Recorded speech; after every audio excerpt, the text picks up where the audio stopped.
Wow. It's been a while. 3 weeks since we've last uploaded an episode. We were on such a roll with recording, editing, uploading, and I mean, we still have those episodes that we'd initially scheduled to be up per usual, but it just did not feel right to carry on. Like we weren't in the midst of the biggest civil rights movement in history.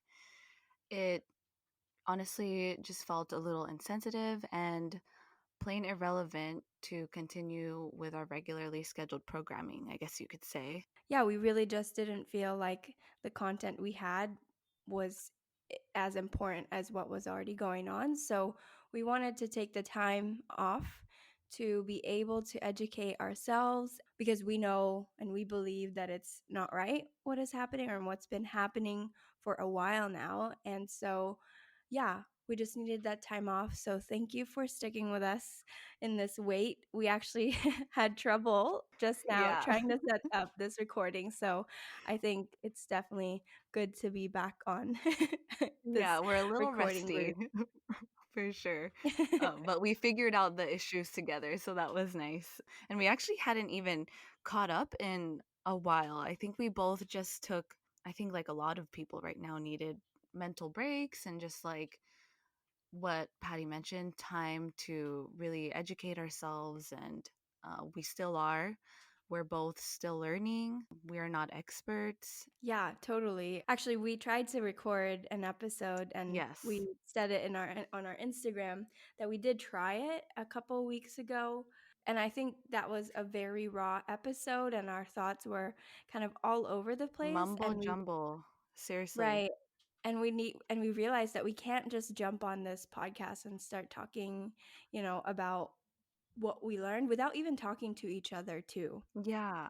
It was a learning opportunity for both of us, I think, trying to record that episode. And now, I Yeah. guess, coming into this week, it is currently June 20th.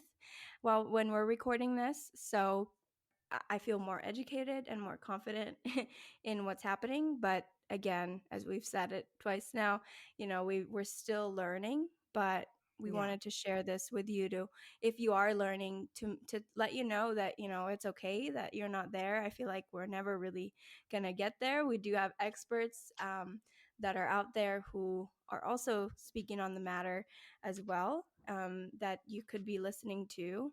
But Yeah. thank you for choosing to listen to us, and we hope that you feel inspired to be able to use your voice and just start these conversations too. Yeah. And kind of just building on what you're saying, in that first initial try, there were a lot of emotions involved, I feel, and I've been choked up a bit sometimes, and it just felt just too all over the place. And with all that's going on, it didn't feel right to put something like that out when it was so unorganized and kind of clustered with different emotions and ideas. And that's not to say that we're not still very emotional. I don't think those emotions will be going away for any of us anytime soon. Mm-mm. But yeah, like Patty also said, we definitely feel more confident now after taking that necessary time to dive more into resources and learning on, or catching up on history pretty much, and learning about how we can help and be better to support the Black community. Yeah. And so this is definitely a different kind of episode, topic wise and energy wise. It could very well be the most crucial topic we'll ever cover using this platform, and that is that Black Lives Matter. Yes. Say that again. Black Lives Matter. And to be clear, this is not getting political. By the way, I'm saying the word political in air quotes. This is not even just a movement. It's most certainly not a trend. This is a humanitarian issue. This is a matter of human lives and ongoing racial inequality slash injustices, and why that still isn't a simple enough concept slash issue for many people to grasp is beyond me, and I'm sure beyond all of us with any sort of sense. And I don't mean to come off too strongly, but like, how can you not? Right. It's something that affects everybody. COVID-19 really distracted us or made us forget about the real disease still around and circulating, especially in America, and that is racism. Also, quickly wanted to point out, and I think I'm saying it. I think I'm safe in saying this, that both Patty and I acknowledge that there are far more important voices and crucial stories you could be spending your precious time listening to right now, but we also find it important to contribute to the ongoing discussions regarding equal rights and similar matters that should have been normalized and more common within our generation a long time ago. Yeah, you're absolutely right, Kim. You know, it's as you said, this is not a trend. This is not a one time thing. This is not something that should only be talked about this month. It should be talked about every day forever. I mean, until Thank some you. Yes. change happens, like real change, because I think that most of the country is and most of the world is craving this change, real Yeah. change to happen. Justice. Yeah. Yes, exactly. A I reason know. why I say the whole world is because I actually went to a protest here in Hamburg for the Black Yes. Lives Matter movement, and it was really inspiring and it was so moving. It was my first protest. It was such an experience, and I think I was talking to you offline about this, but like feeling hopelessness and disconnected, not being in the US right now when this is all going on. So it was for me really important to stand with my Hamburg community here and stand for the same reason from across the world. Yeah, absolutely. I mean, I even got goosebumps just seeing the pictures that you'd sent me, of what it Mm-hmm. looked like. And I think before you even sent me a picture, I might have seen something on Twitter. I think they made a collage of all these different places within Europe that Mm-hmm. had the biggest turnouts for protests. And I think Hamburg was among them. So I Yeah, knew that it was a huge deal even before you were able to give me like a perspective of someone that's been there.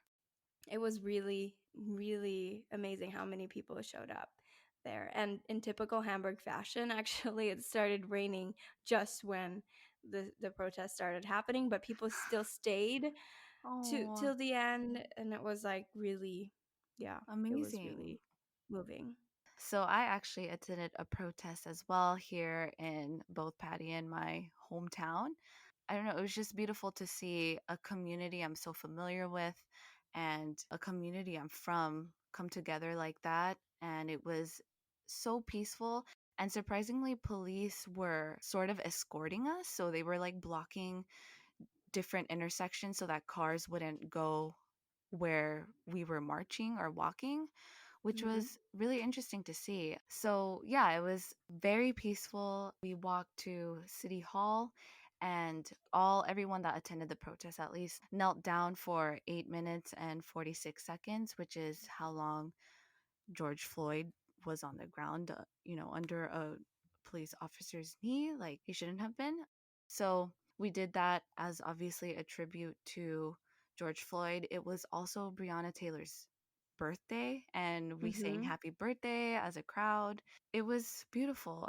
I loved it. It was also very moving. Obviously, it didn't have the turnout comparable to a major city, but it was still fulfilling in the sense that, it's a community coming together for this important, crucial matter. And that's what's important, right? For a community to express how they feel all together and really, the power in numbers, Yes. Strength in strength in numbers, numbers. like we like to say in the Bay. Yeah, exactly. For those of you that are not so comfortable with protesting and obviously being out in public, I completely understand. Hmm. And even I myself had dealt with this with the same contradictions and internal arguments, debating whether to go, whether to not go. Oh, I'm not like showing my passion enough if I don't go. But at the same time, we really are in a pandemic still. We're Yeah. actually still in the thick of it. If you're also here in the US, we're still the leading country or the country with the most cases.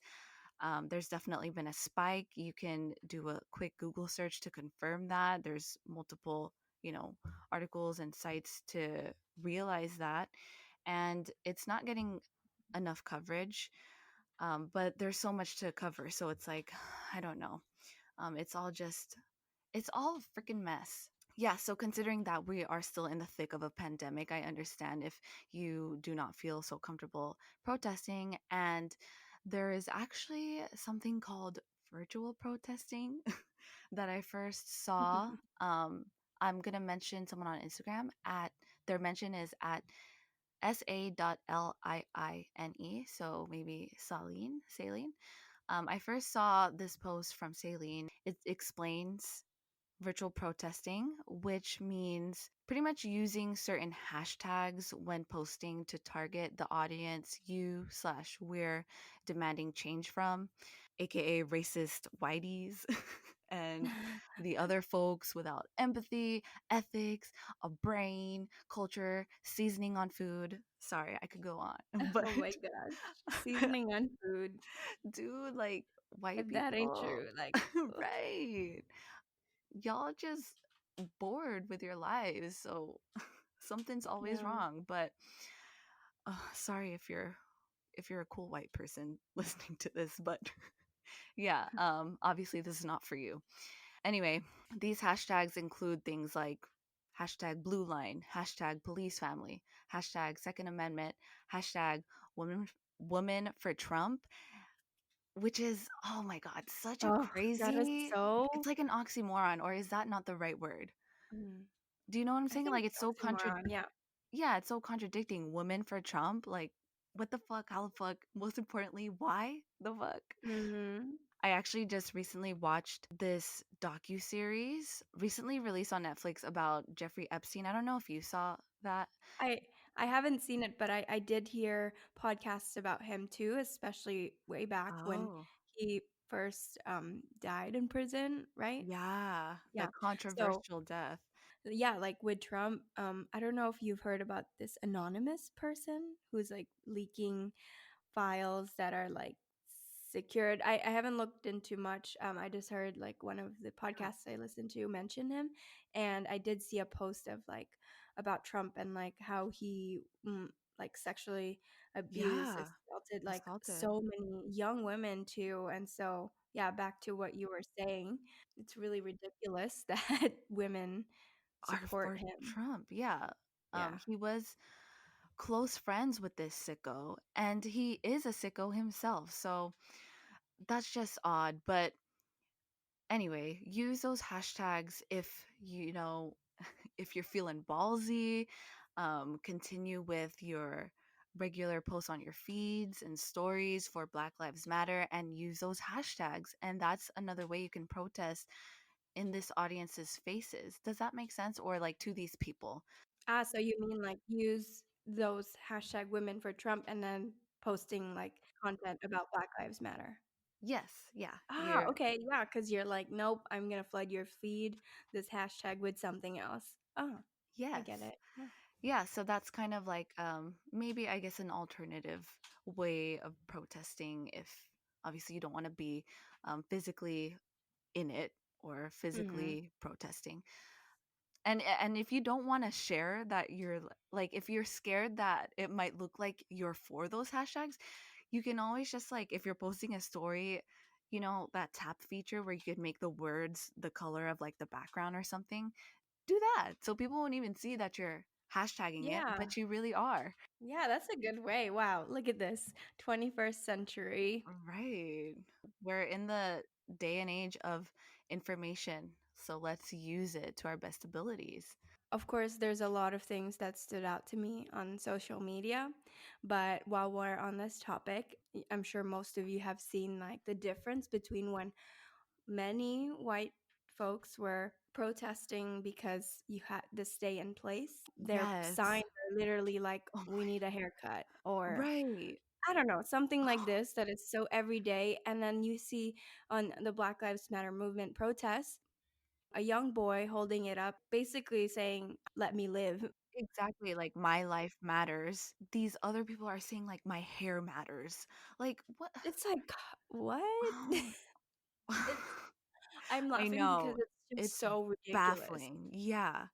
I've been like embarrassed by this nation forever, but especially when I saw that going on. I couldn't even like I can't process. In California, of course, there are areas and people who don't believe the same things that we do. Yeah. But I also saw someone like post I should be remembering their mentions, but I can't remember them. It just stood out to me because they were saying you really don't see this racism until you're like in these states who are red states. And it just made me think, like, growing up in, I guess, Bay Area and then living in San Diego and Seattle, I really haven't been exposed to, like, I guess, something so extreme. And Yeah. so it's also, I guess that's another reason why it was hard to see it, you know? I guess now, I mean, realizing that we can't ignore it. Just because you don't see it doesn't mean that it's not It's not happening. So, happening. Yeah. I went off on a tangent there, but No, yeah. it really just made me think. I'm privileged enough to live and grow up somewhere where it's not so common to Yeah. see people, and especially even people walking around with guns too. That's like Yeah. civilians walking with guns. And so even that in itself, and that is what's so interesting about the US in general too, that one Yeah. state could be so different from the other. Yeah, absolutely. And it's important to also mention that we acknowledge we will never understand what it's like to experience such injustices firsthand. And, obviously, touching on what you were saying, living and kind of growing up in the Bay Area, you're really not exposed to these injustices. You're really not exposed to a lot of racist people. Actually, it's very diverse, and I'm very thankful. I know you're very thankful to have lived in this. It's really one of like best case scenarios when you're living in the United States, to be exposed to such a diverse area and Mhm. live in it. I mean, we're not gonna dismiss the fact too that we know also there are racist individuals still Yeah, within the community, but I guess it's just more like a on a larger scope. At least what we feel, how we feel, it is like where we've lived so far. I mean, California is such a huge state that we know yeah. also that there are some communities too that sadly are Don't have the best values. Yeah, and just to be clear, sorry, I was really referring to in person exposure. So, I mean, in our community where we grew up, amongst our peers, neighbors, etc., I personally have not been around racists or outspoken racists, at least. But that's definitely not to say or dismiss the fact that there is racism in the Bay Area, and injustices have been happening forever here too. For instance, look at the death of Oscar Grant here in Oakland, another black man's life taken by a bastard white cop for no good fucking reason. And that is, of course, just one example of an injustice and inhumanity. I don't know, I don't even know if that's a word, but y'all get what I'm saying. It was inhumane. And again, that was here in the Bay and also caused a widespread upset. There's even a movie based on the event and the life of Oscar Grant titled Fruitvale Station that I consider a must watch for sure. yeah. Adding on to that too, I think we're also in an at an age. I mean, I really commend those people who like recognize this earlier on in their lives, but definitely we're in an age where we can really make a choice, like which side we want to stand in. And yeah, I posted a few weeks ago, I never really used my voice to address such issues. I thought it was good enough that I was being good and not racist in my day to day. Like, it's not something that race is not something that I think about every day, but it is a real thing, and it exists, and it's time to really address that, and also address the things, the shitty things that come with it, from individual racism to systemic racism. Even environmental racism, also another topic all on its Yeah, own. yeah. And like, just the whole country is built on prejudice. Exactly. And building on from that, Patty initially mentioned that it is June 20th, but it's still June 19th for me. So for the Oh, first right. time, yeah, for the first time, we're recording kind of the opposite. So Patty's typically recording in the evening, and I, Kim, am typically recording in the morning, but it's flipped now. So it's nighttime for me and it's the next day for Patty, June 20th. But yeah, it's still Juneteenth for me. I guess to explain what Juneteenth is, Juneteenth marks the day that federal troops arrived to the city of Galveston, Texas in 1865 to take control of the state and ensure all the people that were enslaved would then finally be free going forward. This took place a bit over 2 years after the Emancipation Proclamation was Mhm. instituted by Abraham Lincoln. Juneteenth is actually the longest running African American holiday and marks the end of slavery. Even though garbage, racist people still found loopholes to keep slavery alive in a sense, watch 13th on Netflix to easily see how, if you're not already aware. It really clearly Basically, shows. Juneteenth is the Independence Day for all Americans. July 4th should have been canceled a long time ago. Yeah. It's funny because not funny, but I remember the day when I saw, or the year, okay, I don't remember the exact year, but I remember the moment. It was, of course, June, and I was looking at my iPhone calendar, and you know how they have the default holidays there.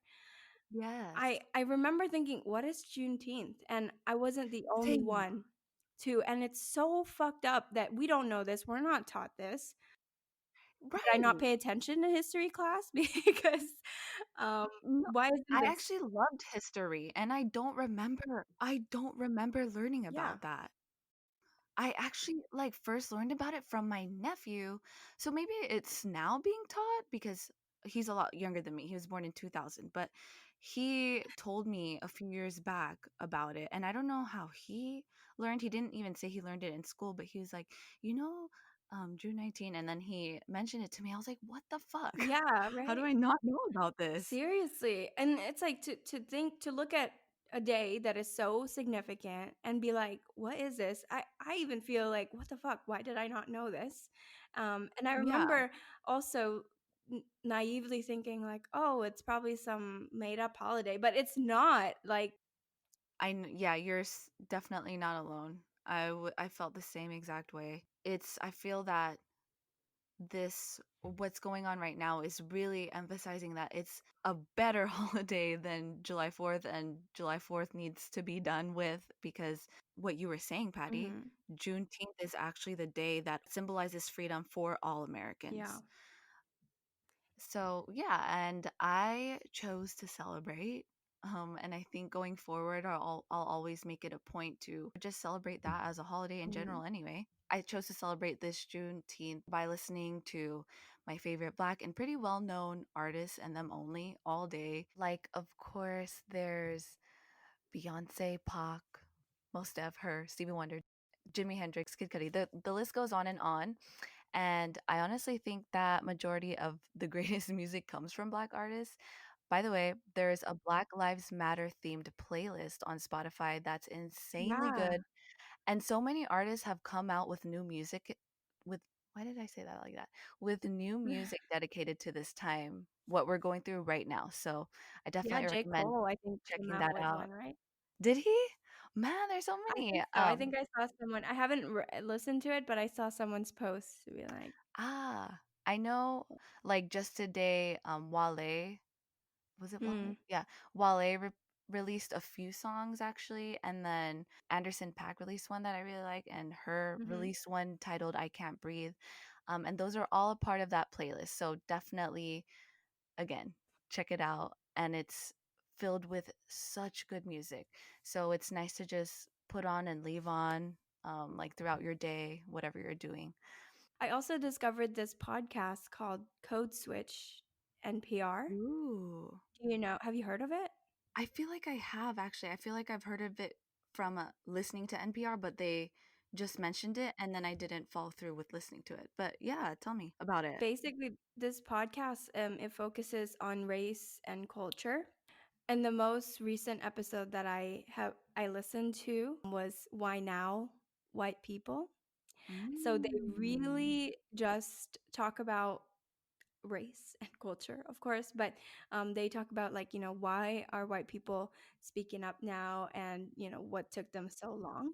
Yeah. And one thing that like stood out to me from that is that some white people do want to speak up, but they didn't know how their white friends were gonna take it. But I guess like Yeah. seeing other white people speak up too about their support in the Black Lives Matter movement inspires them on social media. I've also seen TikToks of like young white girls that are them talking to their parents about like, Oh. have you Oh, seen okay. those? No. I haven't been on TikTok in a while. Okay. Yeah. So, yeah, there was this one where she was like arguing with her mom and dad, and it's just like you feel the frustration in her voice, and it's like, no, you don't get it. Like, you're being racist right now. And yeah, but Mm. anyway, Code Switch is a good podcast that I just started listening to this week, and that was one episode that I listened to, and I was like, yeah, this is really interesting. Great. Yeah, I'll be listening to that too then. There's also Hella Black podcast, which is Bay Area based, hence Hella in the title. That's Ooh. pretty funny. Yeah, it's these two dudes. They're just really funny. So I definitely recommend giving that a listen if you're up for like a laugh. And also, they discuss really important topics, I feel. I think I already also recommended it to you, but Unlocking Us by Brene Brown. She is someone who I recently started to follow just because I'm reading her book Dare to Lead, and she's really someone who I think has some good insights, especially for what I do in my Yeah. career, also in just being a person. But Yeah. she did a an episode with Ibram Kendi, who is an American author, activist, professor. Like he's pretty dope, and he's he wrote a book about how to be anti-racist, and so they talk about this book. Yeah, he recently just published a book called Mhm. Anti-Racist Baby. Oh, amazing. Oh, nice find. I was looking for what I recently played because I actually think I listened to an NPR podcast with Ibram Kendi on my way Yeah. to work about, and he talks about some of his personal stories and experiences as he was starting his career and everything. Great suggestion there. I also just finished reading Just Mercy by Brian Stevenson, who is a lawyer, and his whole career he pretty much built Equal Justice Initiative in Alabama. And he for his whole career he was fighting for death row inmates who were incarcerated, and most of these men, black men, were incarcerated because of the systemic racism that is in place or has been in place for a while. Most of these men are innocent. In one case, I think this is pretty also well known too because it was covered in the media. But Walter McMillan, who was accused of killing an 18-year-old white girl, and his entire case was built on another white man's testimony, who himself was being charged with another murder case. And the whole entire thing, I mean, I don't want to spoil it, but I mean, it's also not a spoiler. I don't know. You have to read the book Okay. because there were so many more stories of people like Walter McMillan and even children too who are not even 13 and they do one thing and they get put in death row or they get tried as an adult and they're in prison their whole lives. And it's like people like they haven't even developed yet. Like that's Yeah. basically what they're saying, and this is scientifically proven. And people who are just like who aren't as lucky to be raised in such a like I guess stable environment, like and growing up in a poor community, there's a lot of choices that many of us don't have to make, but many people do. and Yeah. and just because they're poor, they're not given this opportunity to defend themselves basically. Yeah. So Brian Stevenson, the American lawyer, he is basically fighting for as many cases as he can, and he Yeah. still is, like, he's still alive. He's 60 and thriving, and Legend. yeah, and he's just like doing it for them. And so that this book just made me realize, like, the social justice system or legal system that's supposed to be, that I thought for so long is supposed to be protecting everybody, is not. I realized that even saying this comes from a lens of a privileged Privilege. person. Yeah. Yeah, but it just really makes you wonder. Maybe I'm not alone in this, but it's been hard for me to really focus around now. So even though I really wish I was reading as much as I'd aspired to during quarantine, and or like just during this time where we need to stay home for the most part and whatnot, I just really haven't been able to focus. I think just an overload of media and harsh images and stuff, and I know like that also comes from privilege. I'm experiencing or I'm witnessing things taking place and feeling so badly because of it. But just imagine being, you know, I don't know. Just imagine being a part of that, a Hmm. community where your people are not regarded as humans like others are. It's insane. So I know that Hmm. definitely comes from a place of privilege, like just feeling this way because of the media and all this overload. But I Yeah. mean, at the end of the day, I'm human. We're all humans. And so being constantly exposed to all these things can take a huge toll. And that has definitely, um, yeah, it's taken a huge toll on me. And because of it, I haven't really been able to concentrate as much. So, what's helped me a lot is listening to things like podcasts and watching things when I feel like I'm in a correct headspace. I do now feel that as time is progressing, I do have a better grasp on kind of my mental health and maybe even a schedule and sort of a Hmm. routine as Yeah. far as my own life. And because of that, I will be getting back into reading. And so that'll definitely be one of the first things I dive into, that book. I've also Yeah. I've also started and I've been reading here and there when I do feel like I can focus. I've been reading I Know Why the Caged Bird Sings by Maya Angelou. And Hmm. I've always loved Maya Angelou. I don't know, she's always been an icon to me. I I have a plant named Maya Angelou because it I don't know. But she has this beautiful quote. It's literally just "and still I rise." And so this plant always like rises up, like it forms up. So I don't know. Yeah. That's like Maya Angelou to me. I've always been a huge fan of Maya Angelou's because of the way she articulates herself and how she writes. She's an incredible writer. Actually, truly so different, I feel, than a lot of other authors I've read, and I've read quite a few. So, yeah, I definitely recommend checking out that book. She describes her upbringing and growing up with her grandma in Arkansas. And I'm sure many of us know or figure that's a red state. It's always been a very racist place and area. So it's really interesting. And she goes really into detail about some of her experiences. It really goes to show how long racism has been around, how long it's been so intense.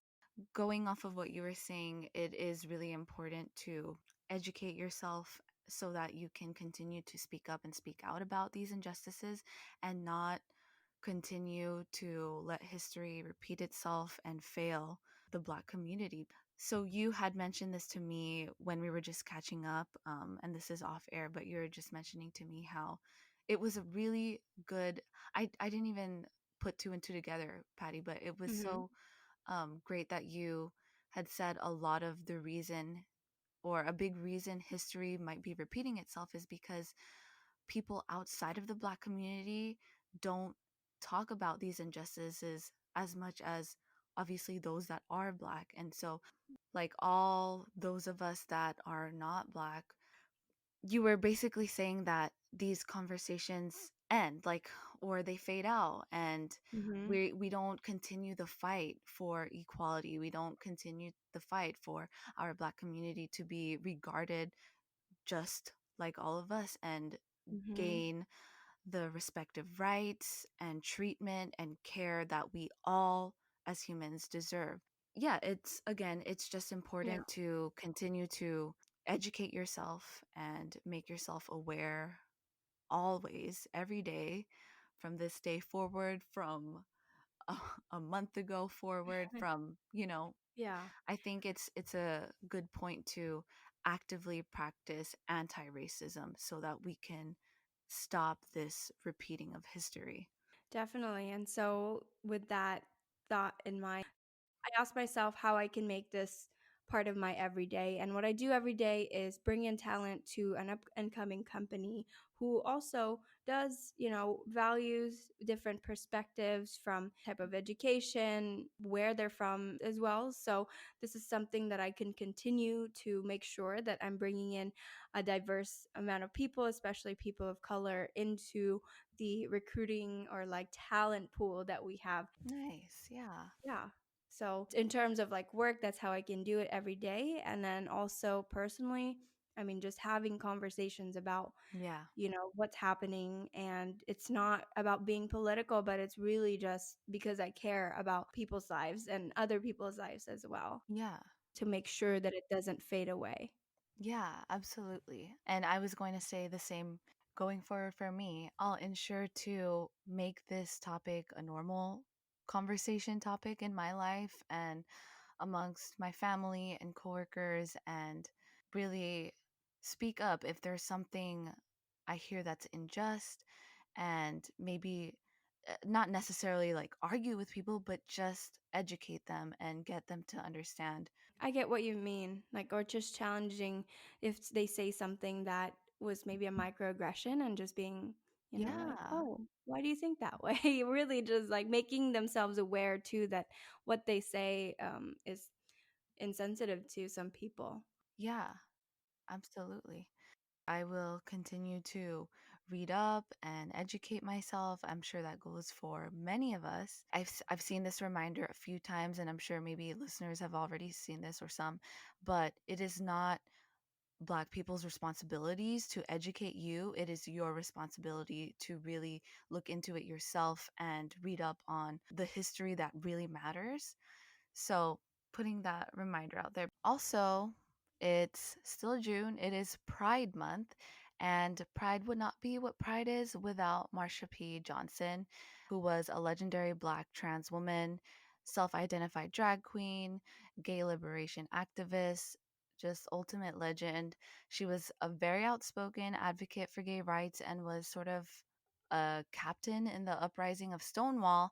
And it's crazy because even Stonewall's like anniversary, I guess, for the Stonewall riots is June 28th to July 3rd of 1969. So that's like that kind of anniversary is coming up. So, or in honor of that, I suggest all listeners, and I'm, telling all my friends to definitely watch on Netflix The Life and Death of Marsha P. Johnson. It's free and it's an amazing documentary. It really highlights injustices back then as well, and it really explains to you what the Stonewall riots were about. And I actually didn't, I admit I wasn't very familiar with the Stonewall riots before watching that documentary. I'm also not familiar with it actually, so I'm gonna watch it. Yay, yes, it's really good. Wow, this was a really, I think, good conversation to have for both of us. We haven't gone to this extent yet, so thank you Yeah. for sharing your thoughts and your learnings with me. Yeah, and thank you for the same. I learned a lot. Yeah, I learned a lot from Honestly. you too. So, to our listeners, let's not let this moment fade away. Let's keep it going. Make it part of your everyday life and use your voice. Yep. Speak up, speak out. No justice, no peace. Mhm. So, thank you all for listening to us today. And as we mentioned earlier, I'm about to start my day here. And I'll be heading right to bed after this. I'm gonna put on some Duke Ellington and the Mills Brothers and KTFO. I hope everyone listening knows what that stands for. Knock the fuck out. This is a good morning from Patty. Good night from Kim. Oh, and before we go, we thought it'd be nice to end this with a beautiful Black voice, and I'm referring to that of Tabitha Brown's, who is an amazing personality on the internet. Patty actually introduced me to her content by quoting and sending me her TikToks. But all her pages are honestly just filled with so much light and love and wholesome content. We just love her. Anyway, this particular recent TikTok of hers serves as such a great reminder to anyone and everyone, and it's what we could all use in times like this. So I'll just play it now. Hello there.